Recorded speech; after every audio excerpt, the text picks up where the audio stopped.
My name is Dan Brightwell. I'm the chairperson of the Southfield Veterans Commission. Today is Wednesday, March the 19th, 2008.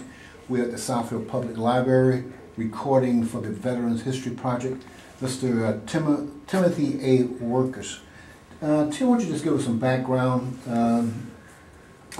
age, where you were born, branch of service? Tim Wirkus.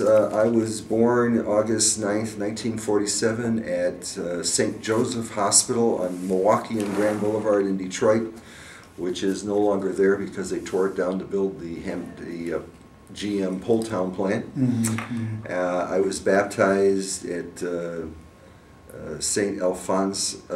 Thomas the Apostle on Miller and Van Dyke, and that's gone.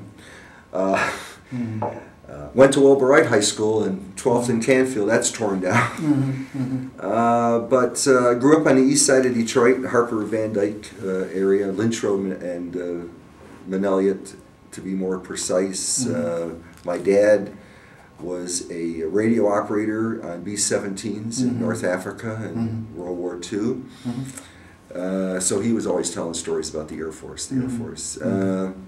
I went to the public schools. Well, my dad always said go to the public school. My mom was always wanting to put me in parochial school so there was a number of years there that this year I'm in public school, next year I was in parochial school, and next year I was back in,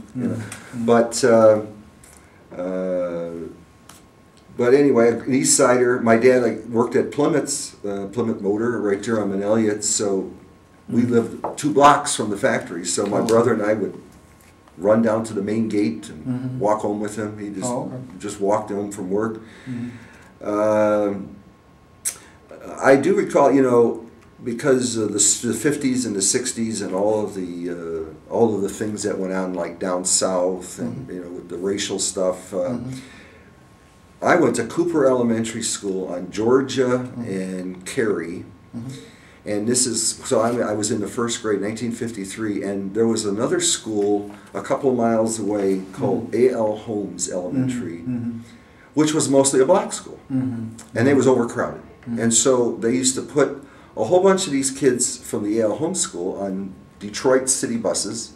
So this is long before busing or anything, and they would bring them over to our school. Okay. What year was this? This was like 1953. I was like first grade, second grade. And nobody said anything. Nobody complained, nobody threw rocks, nobody... So even though in my neighborhood there wasn't any black kids, because it was mostly a Polish neighborhood, in school we had a lot of black kids because they were coming from this other school, and nobody complained. I guess the only reason I say that is because then in the 60s, when I started actually paying attention to maybe the news, and you saw what was going on in Birmingham or Selma, and I know myself and a lot of my friends were like, what's going on down there? They must be crazy. Why?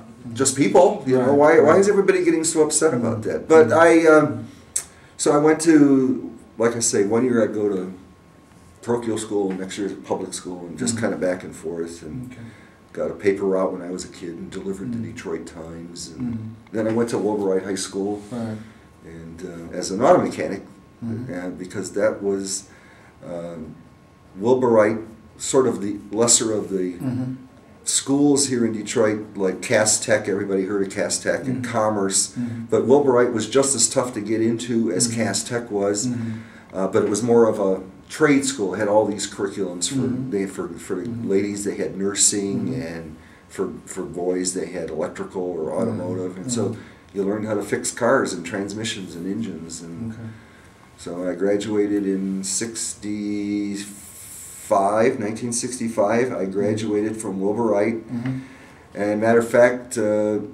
we got our diplomas at the Detroit Veterans Center, the Detroit Veterans Auditorium on Jefferson there, and the